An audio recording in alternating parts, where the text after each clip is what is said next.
अस्सलाम वालेकुम साथियों। बिहार विधानसभा चुनाव इसी साल अक्टूबर या नवंबर के महीने में होना है और असदुद्दीन ओवैसी की एमआईएम पार्टी ने बिहार की राजनीति में हलचल मचा दी है। एमआईएम पार्टी के समर्थकों का दावा है कि इस बार एमआईएम पार्टी कोई कह रहा है कि 40 सीटों पर लड़ेगी, कोई कहता है कि 50 सीटों पर लड़ेगी, कोई कहता है 70 सीटों पर लड़ेगी और किसी लोगों का दावा यह है कि 100 सीटों पर एमआईएम पार्टी बिहार के विधानसभा चुनाव में अपने प्रत्याशी उतार सकती है। आखिर इस दावे में कितनी सच्चाई है? अगर हम बात करें एमआईएम पार्टी के बारे में, तो पिछले बार यहाँ पर एमआईएम पार्टी 20 सीटों पर मात्र चुनाव लड़ी थी और उसने 5 सीटों पर चुनाव जीतकर सबको चौंका दिया था।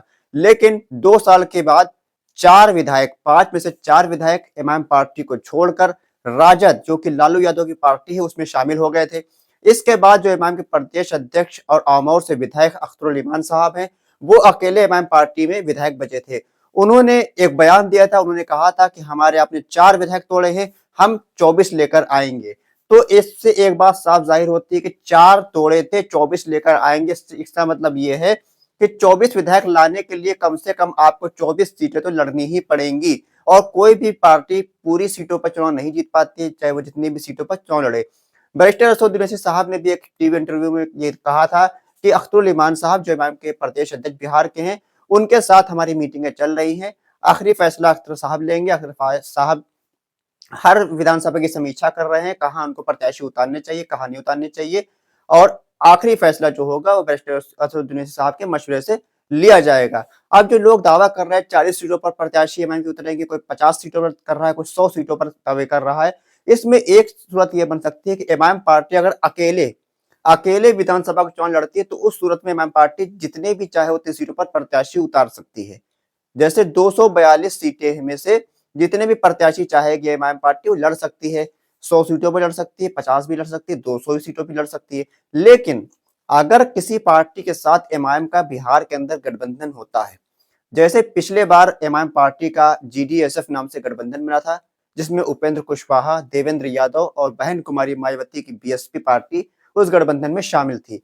एमआईएम को यहाँ पर 19 सीटें चुनाव लड़ने के लिए मिली थी, जिसमें से 5 सीटों पर एमआईएम ने जीत हासिल करी थी और एक सीट पर एमआईएम के प्रत्याशी का नामांकन रद्द हो गया था। इस वजह से 19 सीटों पर चुनाव लड़ी थी। हालांकि सीटें 20 मिली थी एमआईएम को गठबंधन के द्वारा। अब अगर इस बार भी एमआईएम पार्टी अगर गठबंधन करती है, तो एमआईएम पार्टी की तरफ से मान के चलिए 25 से 30 सीटें एमआईएम पार्टी चुनाव लड़ सकती है, गठबंधन में शामिल होती है। गठबंधन किससे हो सकता है, इसको लेकर अभी कोई चर्चा नहीं है। हालांकि एक सूरत यह बन रही है कि खबर यह आ रही है, कांग्रेस पार्टी दिल्ली की तरह बिहार के अंदर भी अकेले चुनाव लड़ने की कोशिश कर रही है, अकेले चुनाव लड़ने का प्रयास कर रही है। ऐसे में अगर महागठबंधन से कांग्रेस पार्टी अगर आउट होती है, तो ऐसे में एमआईएम को यहाँ पर महागठबंधन के अंदर एंट्री मिल सकती है और अगर महागठबंधन के साथ एमआईएम पार्टी का अलायंस होता है, गठबंधन होता है, तो एमआईएम पार्टी को मुश्किल से 5 से 10 सीटें चुनाव लड़ने के लिए महागठबंधन में मिलेंगी। और अगर एमआईएम पार्टी तीसरा मोर्चा बनाती है, जैसे प्रशांत किशोर की पीके के साथ, पप्पू यादव की पार्टी, जन अधिकार पार्टी और बाकी जो छोटी पार्टी वहां की, उनके साथ अगर मिलकर गठबंधन बनाती, तो ऐसे सूरत में एमआईएम पार्टी 30 से 40 सीटों पर प्रत्याशी अपने उतार सकती है। तो जो अभी दावे लोग कर रहे हैं 100 सीटों पर, 50 सीटों पर, अभी किसी भी ऑफिशियली तरीके से एमआईएम पार्टी के किसी पदाधिकारी ने, किसी भी जिम्मेदार ने ऐसा भी बयान नहीं दिया है कि एमआईएम पार्टी इतने सीटों पर प्रत्याशी उतारेगी। कोई अभी एमआईएम पार्टी की तरफ से कोई ऐसा ऐलान नहीं किया गया। ये सब कयास लगाए जा रहे हैं, सब दावे हैं। दावे गलत भी साबित हो सकते हैं और सही भी साबित हो सकते हैं। हालांकि एमआईएम पार्टी बिहार के अंदर अभी इस वक्त, मौजूदा वक्त में इतनी ज्यादा मजबूत है कि एमआईएम पार्टी अपने दम पर 100 सीटों पर प्रत्याशी उतारने की हैसियत रखती है। एमआईएम पार्टी की तरफ से राणा रणजीत सिंह शिवहर के जो हैं, उन्होंने अभी कार्यालय का उद्घाटन किया। काफी भव्य उद्घाटन था और उनके साथ काफी राजपूत समाज के लोग भी उसमें देखे गए थे। इसके साथ साथ मौलाना अब्दुल्ला सालिम साहब को लेकर भी खबर यही है कि मौलाना अब्दुल्ला सालिम साहब को इस बार भी हो सकता है जो कि हार से टिकट ना मिले एमआईएम पार्टी का, और एमआईएम पार्टी यहाँ पर मुखिया मुर्शीद आलम को अपना प्रत्याशी बना सकती है। तो साथियों, ये कुछ जानकारी थी बिहार विधानसभा चुनाव में एमआईएम पार्टी को लेकर जो लोग दावा कर रहे हैं।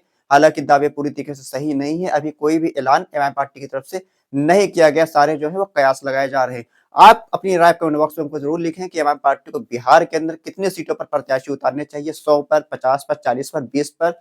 अपनी राय हमको कमेंट बॉक्स में जरूर लिखो। साथ साथ ये भी पता है कि एमआईएम पार्टी को, मौलाना अब्दुल्ला सालिम साहब को एमआईएम पार्टी टिकट देगी या नहीं देगी, अपनी राय कमेंट बॉक्स में जरूर लिखें। खुदा हाफिज।